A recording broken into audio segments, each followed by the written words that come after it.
Yeah, yeah.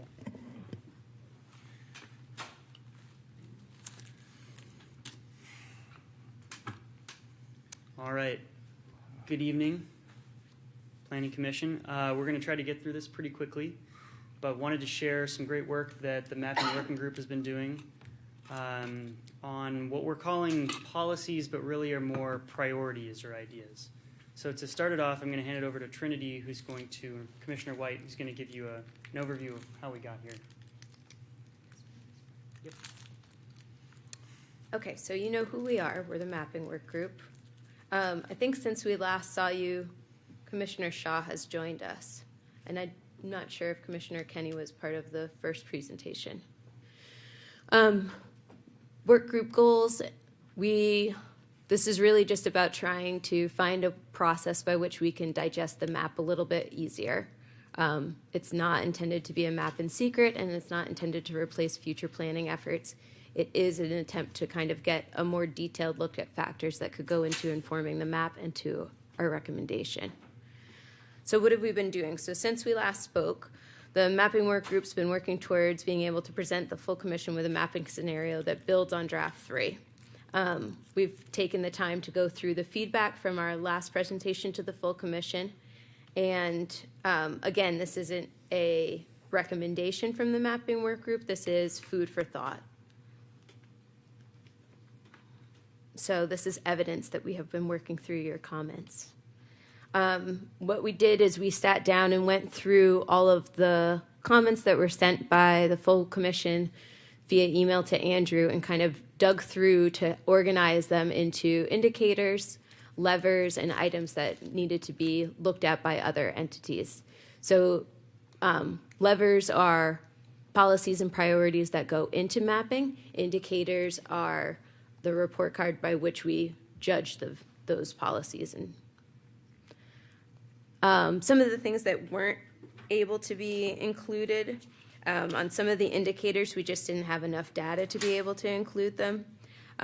Some of the recommendations were actually policies that would have been better incorporated into text instead of mapping, like complete community mandates on greenfields. Some indicators couldn't easily be quantified, like home ownership, which has too much of a turnover rate for us to really look at. And then there were a couple of indicators that we ran out of time, so we couldn't incorporate into this version, but we hope to look at them in the future, which would be the effect on fire and on flooding. So originally, the Mapping Work Group had made the decision to start with the equivalency map. But then after our presentation on the 18th, we realized that D3 was doing a lot to take into consideration the realities of today's zoning and was actually more reflective of what's on the ground today than the nearest equivalency was. We also talked about the additional policies that were included in D3, and those policies aligned with the recommendations that we had gotten from Planning Commission and that we had discussed as a group. So we started with D3 instead. There were some places that we felt were room for improvement over D3, increasing missing middle, trying to get a better split on mode, on transportation, the affordable housing bonus, and trying to increase the density along the corridors. Specifically at trying to look at ways to have a more equitable dispersion throughout the city. So I feel like we've already kind of gone over this. These are kind of the intentions and the goals behind why are we bothering doing another scenario. So the hope is that this will give us a chance to have more of a conversation about which policies are worth pursuing and just give us a better chance to have a full, well-rounded conversation about our recommendation. Okay, thank you, Commissioner White. So these next few slides you may recognize from previous presentations, but just as a quick refresher, these scenarios are created by taking a number of different priorities, different what-ifs, and layering them on top of each other. And they're not full-fledged map proposals. That's really important to remember. We call them crash test dummies because we run them quickly, learn what we can learn, and then throw them away and move on. And they, as I said, are not meant to be map proposals. Elon Musk was quoted recently as saying humans are underrated. And to create a full-fledged zoning map, you need staff review, you need case-by-case review of elements that make the city unique. So these are really dumb, really quick scenarios. But what they allow us to do is start to benchmark what we're seeing in subsequent drafts of the zoning map and whether we're getting closer or farther away from our stated goals.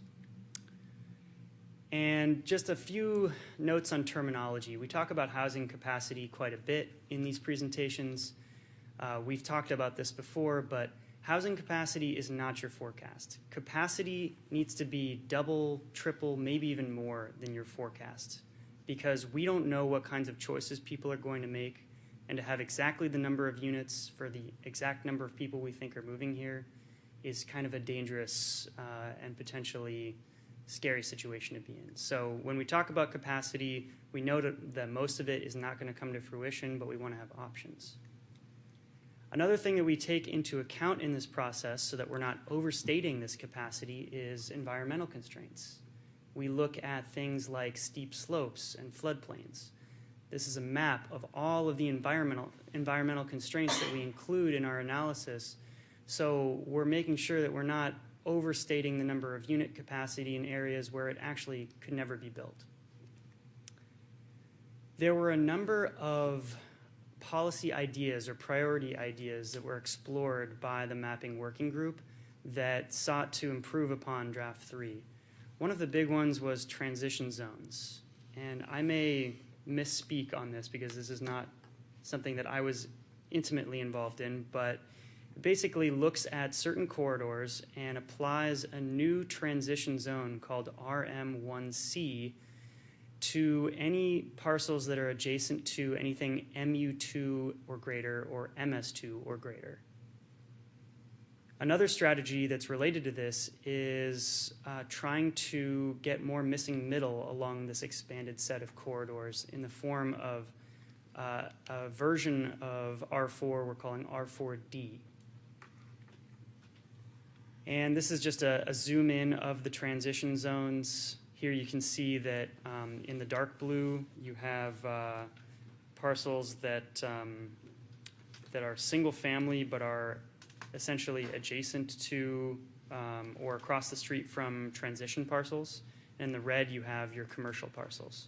So this was done by members of the mapping working group looking at many corridors around Boston, trying to come up with some way to apply this citywide. And again, this is a dumb scenario that would need further refinement. Additional strategies, we initially, when we did this work the last time around, looked at only Imagine Austin corridors and mobility bond corridors. But the mapping working group took a detailed look at additional corridors and identified a certain subset of them to be regional corridors. So we've added those that you see there in blue so that we have a more equitable distribution across West Austin and East Austin. Also, more intense MS zones were mapped in key areas along these regional corridors based on lot depth. These new mapping working group test zones are called MS3C and MS4. And in addition, we modeled the impact of larger bonus entitlements for some zones, those RM2 through 5 and MU2 through 5. I've got this table here that, in case you're curious, we can come back to, that shows what the specifics of RM1C are in particular. So this graphic, heavily modified, may look familiar to some of you. Last time around, we looked at a list of over 20 different priority levers, and the mapping working group kind of voted on it to gauge their interest in exploring some of these further. And that's what these blue and white dots are on the right-hand side of your screen. And what I've done here is anything that was just wholesale reused in this updated analysis is highlighted in green. And then those that were reused but modified are highlighted in yellow. So things like permitting mixed use in commercial zones, we just applied that. Limiting redevelopment of older multifamily properties, that was included. But something like apply draft 2 bonuses, instead of applying them specifically, we took draft 3 bonuses and modified them based on mapping working group input. So we'll go over this in a little more detail in the next slide. So this is a list of the priority levers that we used and the result of each as they were layered one upon the other. So I'll go through this and hopefully this makes sense to you guys. So we start with baseline draft 3. So we're starting from draft 3 as it was mapped and then the capacity numbers that we had from that, not including any bonus units. So that's about 200,000 units. Then we turn on mixed use and commercial. It adds only about 400 units. And that's because this lever was essentially fully adopted into the draft 3 map. So turning it on has almost no impact in this scenario. We turn on lever 2, which is increased density in Imagine Austin centers. This adds about 10,000 units. Lever 3, missing middle in Imagine Austin centers. This adds a similar number of units on top of that. Lever 4, density along major corridors. So this is looking at upzoning along these regional corridors we looked at. That has a major impact because of the sheer land area involved in that lever. Over 30,000 unit capacity added by that alone. Levers 5 through 7 are brand new ones. So missing middle along major corridors, this is where we applied the R4D. This added about 8,500 units. Lever 6, transition zones. This is where we remapped some of the single-family parcels that were adjacent to MU2 and MS2 plus. That added a similar number of units, 8,500. And then we did an upzoning of certain MS parcels based on lot depth. That added about 2,000 units of capacity, so not quite as much. Then limiting redevelopment of existing multifamily, we lose about 9,000 units. This is more than in previous scenarios because much of what's happened before we get to this point affects a lot of existing multifamily parcels. Then we apply Title 23 compatibility. We lose an additional 6,000 units. And then levers 10 and 11 get into bonuses. So lever 10, we apply our modified draft 3 bonuses that were developed by the mapping working group. We add a whopping 285,000 units. And our affordable unit capacity is now at 9,000. And then we take our final step, which is taking some of those zones and turning them into -A zones, which doesn't add any more additional capacity. It just moves the accounting so that we don't have any base units in those zones. They all become bonus. Because with -A's, you're not allowed to have residential in the base, only in the bonus. So with that, we end up with almost 13,500 affordable units, total capacity of 540,000 units. So it's a really big number, but only 190,000 of those units are base units. And I think it's really important to remember that if base unit capacity is something that we need more of than we have people moving to this region because it's uncertain that it'll actually happen, bonus units are even less certain than base units. We don't know if people are going to build something, let alone whether they're going to take a bonus. We have some idea of what would be financially feasible for them to do, but that decision is one in a line of many decisions that it's very hard to pin down. So even though this number of 540,000 seems huge, I think it's much more important to look at the 140, 160, 190 number. By turning on all these levers, we've added additional base capacity, which to accommodate housing need is good. And we've added a ton of options for bonuses in a lot of parts of the city that weren't turned on before. And as a result, we've more than doubled our affordable unit capacity. So these maps here on the right just show, in terms of density per acre of new development possible in each code option. This is nearest equivalency. This is draft 3. And this is the mapping working group scenario. So you can see big jump when we get to mapping working group scenario. And that's mostly because of the bonus capacity. And that slide that's actually base capacity, sorry. So what does all of this mean? Is it furthering our Imagine Austin goals? As before, we looked at these 4 groupings that we have in Imagine Austin: thriving Austin, complete communities, nature in the city, and paths to prosperity. So thriving Austin, I think the general theme across all of these is the mapping working group scenario, because it kind of dials things up to 11. We see more of everything we want to see in terms of these Imagine Austin goals. So you can see from the chart on the left there, housing unit capacity within a half mile of grocery stores. The mapping working group scenario provides more base, bonus, and affordable units in those areas. Related, it also provides a lot more tax revenue per acre because the buildings that are being allowed are denser and so have higher value per acre. Nature in the city, we're putting more base, bonus, and affordable units within a quarter mile of parks, but at the same time, a smaller percentage of overall capacity is in areas impacted by floodplains. So that's also a good thing. Paths to prosperity, we have a greater number of affordable unit capacity within half a mile of frequent transit. And we have, and this was a big goal of the mapping working group, we have about a third more capacity for missing middle as a result of these levers. Compact and connected, again, more base, bonus, and affordable units within Imagine Austin centers and future rapid transit corridors. On the travel behavior mode split side of things, moving the needle in terms of vehicle miles traveled and mode split is really hard with just land use. There are many other strategies like pricing roadways and parking and other things you can do to manage travel behavior. But the fact that the mapping working group scenario was able to get the needle moving in this direction even more is impressive.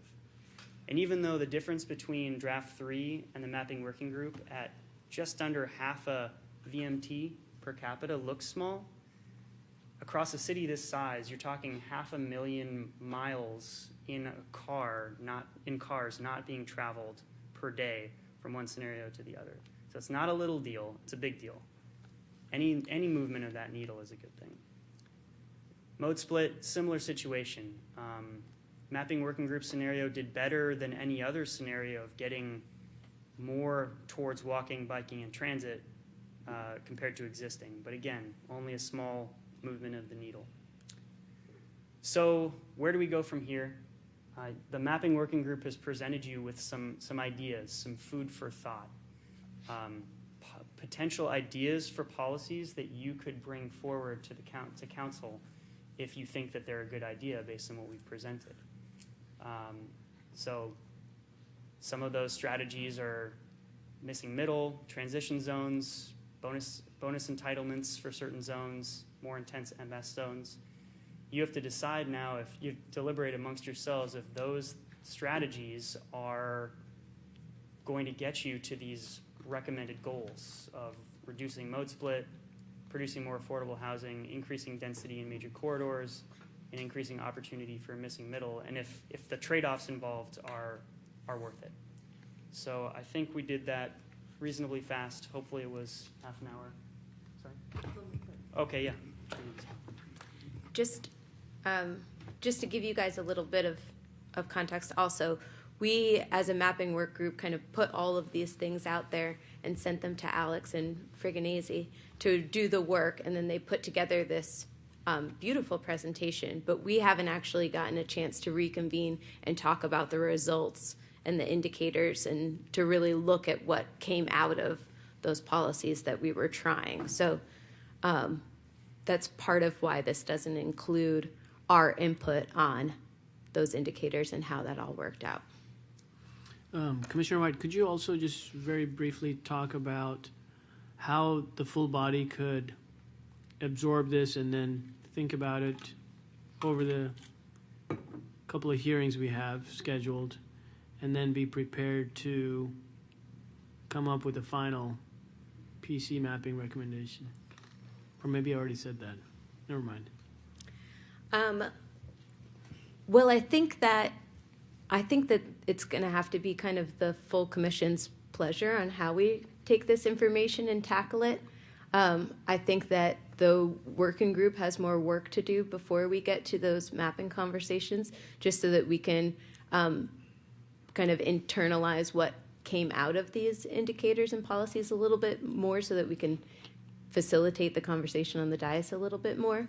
But I think that if we, as a commission, are going to be looking at D3 plus policies to move forward, then starting to kind of digest the information that we have in here is a good way to get everybody a chance to start chewing on all of that, of ideas of where we might go for that final recommendation.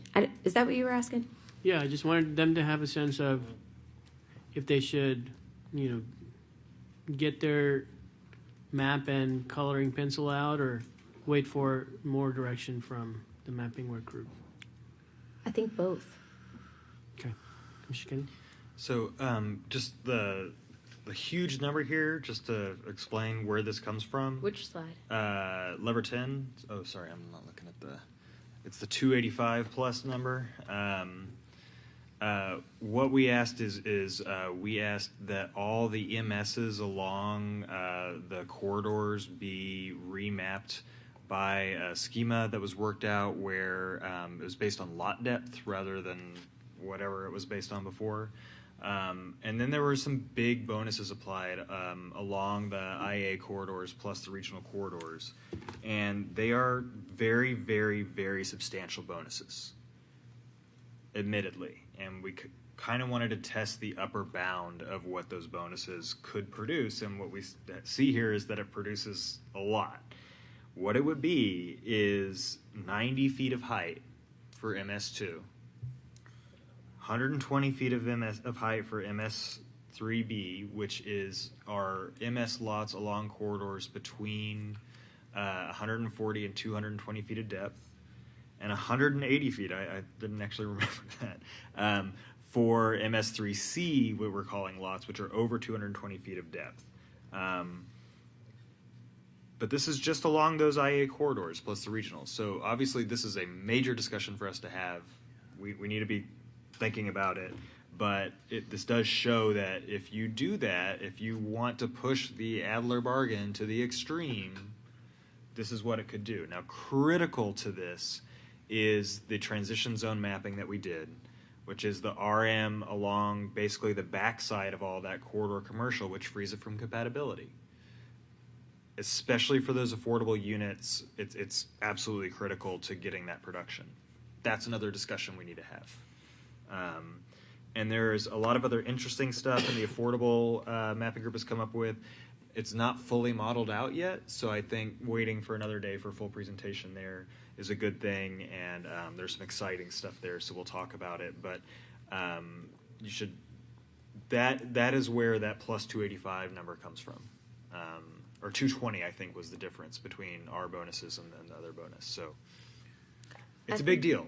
I think speaking to that, we also haven't had an opportunity to look at the difference between, well, what happens if we don't upzone those RMs? Mm-hmm. How does that affect that bonus then, and how does that affect the compatibility number? So we haven't had a chance to kind of play with how all of these affect each other, which I think will give us a little bit more insight into which beasts we're dealing with.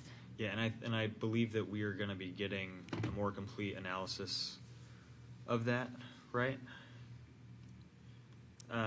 So specifically looking at, like, if we didn't have that transition zone there and you just had compatibility applied on those corridors, what would the effect be? Right now, what we have for you is each one in isolation.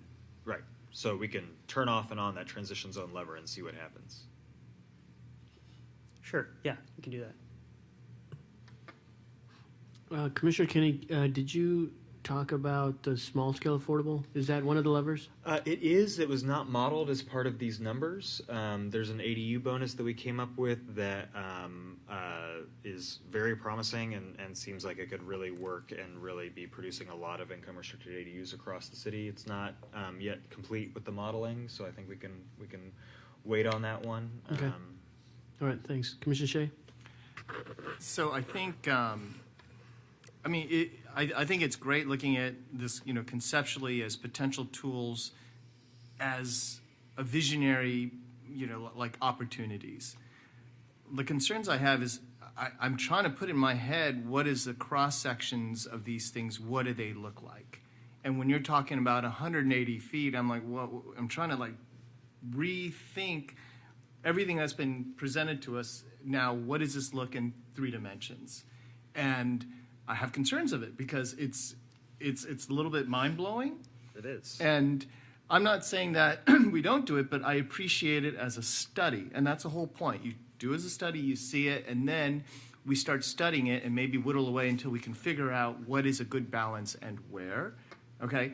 And so I think it's important to start thinking those terms because otherwise we could come up with whatever things painted on there to figure out the biggest numbers, but the reality of it, of how it's going to be digested, where, and it's difficult to do that, and that needs to be under consideration. That's one. Now, the other question I have is also the planning aspect. If we know that we have the potential and the opportunity for this, should it, planning-wise, be rolled out all completely and say, boom, throw it all out at one time? Or is it more like a flum? This is a potential based upon economic incentives, based upon economic opportunities, that maybe we could roll it out over time. And I mean, that's something, with the mapping, yes, you're figuring out numbers, but it's more of the overall long-term forecast and planning to help guide the city growth. And I don't know if there's something maybe Peter can chime in on, yes, this potential is here, but how do you roll this out, and when you need it and where you need it? And I don't know, and we haven't talked about that because we're just trying to come up with a big grand number. So we had very similar conversations on the mapping work group as well. Is it flum or is it now? And I don't know if Commissioner White wants to comment on that. That was the comment that I was going to make, that we had the same conversations, and I think that it's a key conversation that we're going to have as part of Planning Commission is not only what does this look like, but when does this look like? Right. The other piece that we forgot to touch on is that we did make some changes to which corridors would be looked at. I've been calling them streets because there's so many different definitions for what corridors are what. And I think that as a full commission, we probably need to talk a little bit about how we selected those streets and if we want to add or remove some of those streets for whatever current or future or whatever policies we decide that we want to keep. And to touch back upon that, I mean, we were supposed to do our Imagine Austin update, our 5-year update, which was specifically supposed to start talking and examining those things in a public process. For us to select it, I mean, again, conceptually, I think as long as we say that we did this, these are possibilities for new Imagine Austin corridors or whatever you want to call it, but maybe we should, for the public, say this is the opportunity. So maybe if there's not a public process to vet that yet, it was a study, and potentially after we do our revision, we could reapply the same rule set that you guys doing to the ones that come in after our, I guess it's a 6th year Imagine, or 7th year Imagine Austin update. I don't know what. But we had to reapproach that. I don't want us to just throw it out there without the proper process. Commissioner Shea, I think we, all of us are, and it's very helpful that nowhere on here is this labeled like mapping working group proposed map. Mm-hmm. This is essentially like the levers part 2. Mm-hmm. And so absolutely the 2 other pieces of information that I'm going to be getting to the commission is I'm going to work with Frago to get some information on where those 3B and 3C properties actually would be. So that you can, so if we are talking about something like 180, like what exactly, where are we talking about? And then the other is I just sent an email out to every contact team in town, asking them to send me any changes that they see in draft 3 versus their existing zoning, flums, small area plans, and non-conforming properties that they think are incompatible with that. So that one of the first things that we might consider as we look at mapping is doing maybe some amendments to get draft 3 to really truly kind of the real equivalency, and then starting from there. So. Yeah, so to really reinforce this, Commissioner Shea, you picked up on a lot of things that we picked up on the mapping group. Model only, we're not signing up for this yet. We're curious about what results this model will produce when we're including all of these corridors and including these formulas along these corridors. So can the mapping group also, at least even conceptually, at least come up with a section of what this means? So we know when you're talking the 180 feet versus what it is. Because I think that's the way that would help everyone start digesting this. Otherwise, they're just colors on a map. But this way we can see just a cross-section.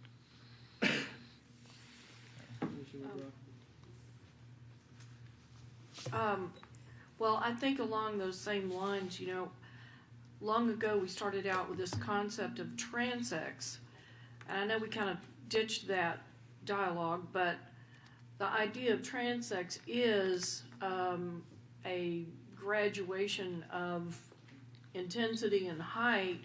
So I'm wondering, is that I'm seeing that that's not in this, is what I'm sort of seeing, and I'm wondering.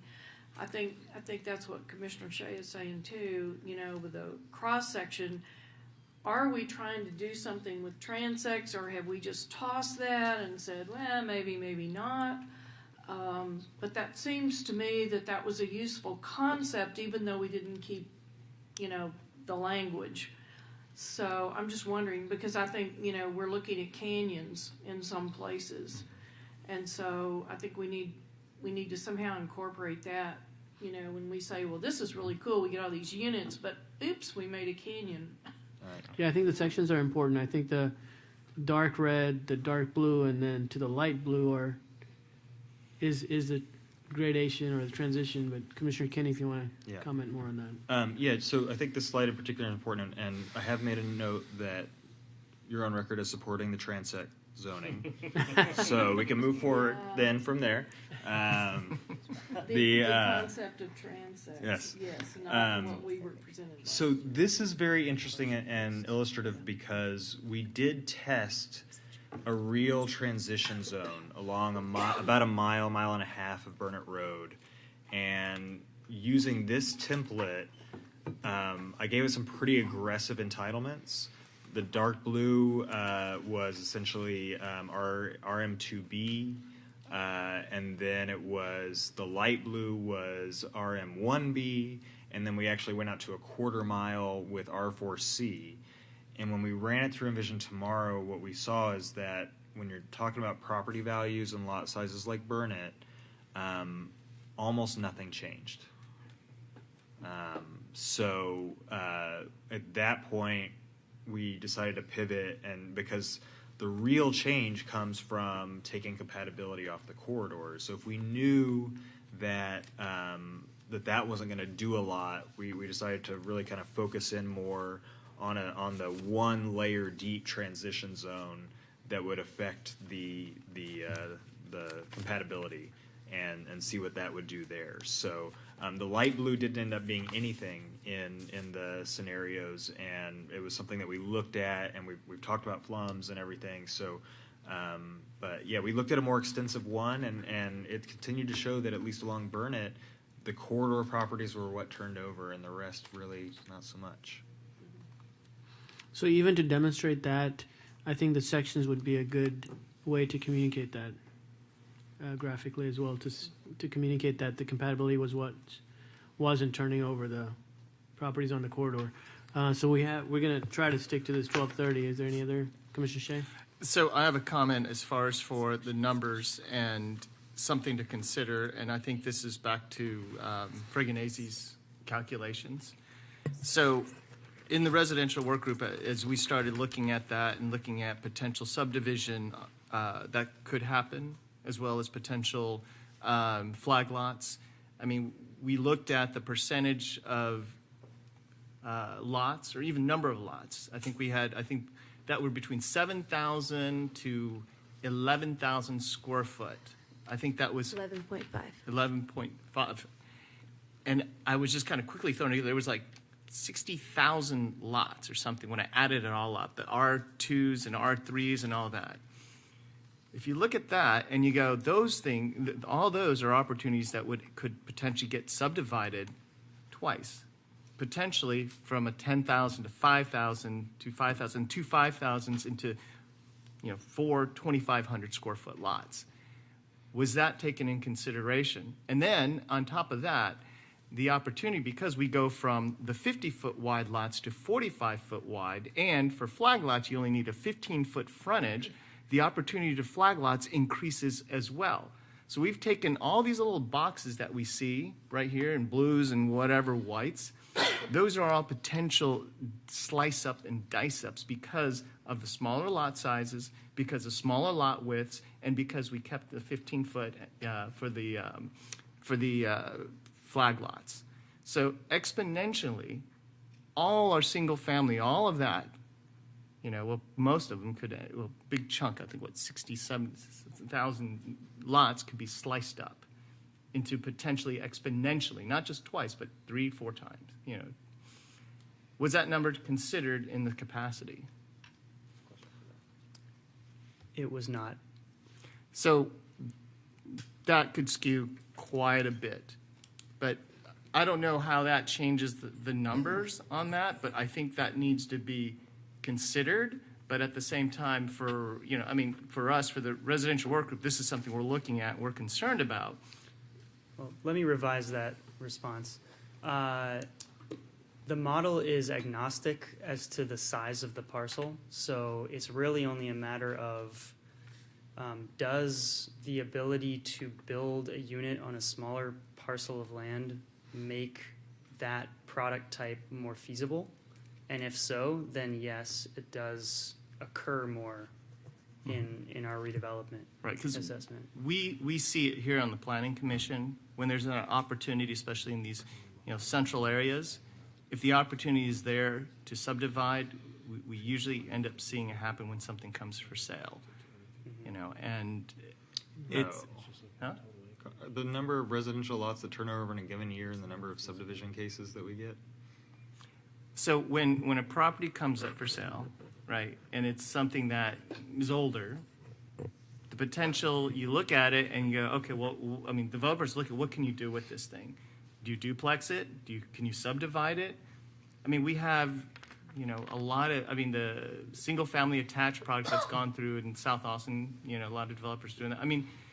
It's happening. We've had that discussion here of how does that affect the future of a neighborhood. We haven't had that full discussion here, and it would be good to know how it transforms a neighborhood. I think we could pull some stats maybe on what fraction of single-family lots over a certain size get subdivided in a given year based on a sale. But I do think that the capacity if you want to number expound on Envision Tomorrow and single-family lots, I think that's where it has the hardest time because the decisions are so nuanced in terms of if somebody's going to sell or what they're going to do with it. Is that correct? Not so much in terms of just straight redevelopment. ADUs is a different story because there's a lot going on there. But for redevelopment, we treat it the same way that we do any other type of property. If the land's cheap enough to make a single-family home work on that parcel, then that happens in the model. So can you apply that based upon a valuation before something gets subdivided and throw that into the mix and change up the capacity, see what it potentially is? It's not gonna assume any difference in land value before or after. It's just it's a snapshot in time. Okay, so would you be able to update it with a consideration of these potential additional capacity based upon the new opportunity to subdivide?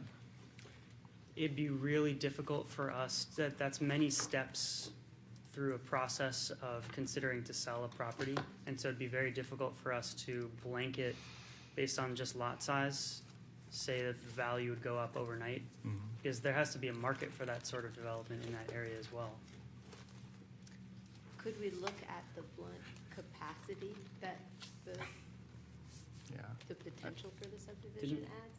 I thought we looked at the number of lots by size, right? And that's, But not as part of the unit count. He's Oh. asking, can we incorporate that into the unit count? sure, yeah, we can do that. Okay.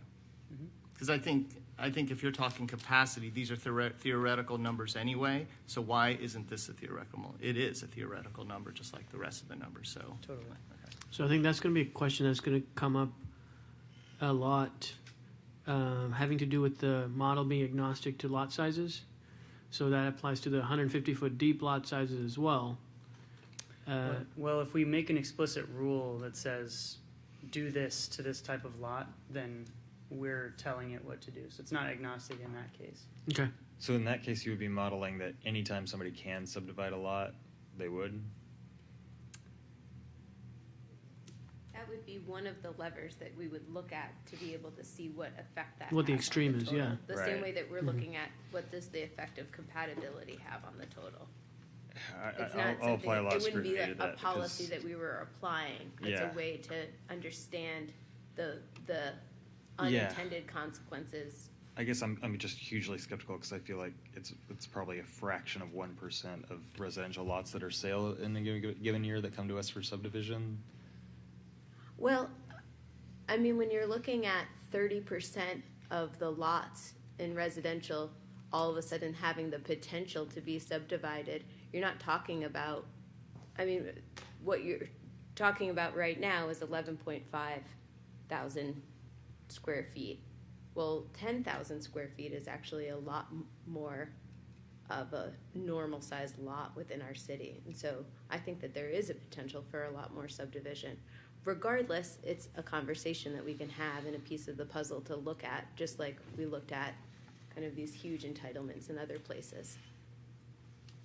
Seems like you could get some multiplier on, like how many do we have in the nearest equivalency today? What percentage of those do we see per week?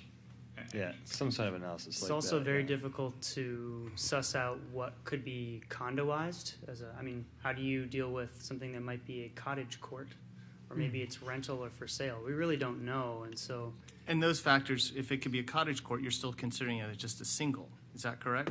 When Sure. actually it could have been 5. Yeah. potentially. Commissioner Shaw? Yeah, I just want, when we're going through this, this whole conversation about transition zones and the mayor's grand bargain, whatever, but it's really trying to bolster and see if we really put a lot of density on the transition zones and test that with the idea that, in my mind, that's in removing some of these subdivisions that are in the current draft, but get the density we need on the corridors and keep it there. I mean, on the corridors in these transition zones.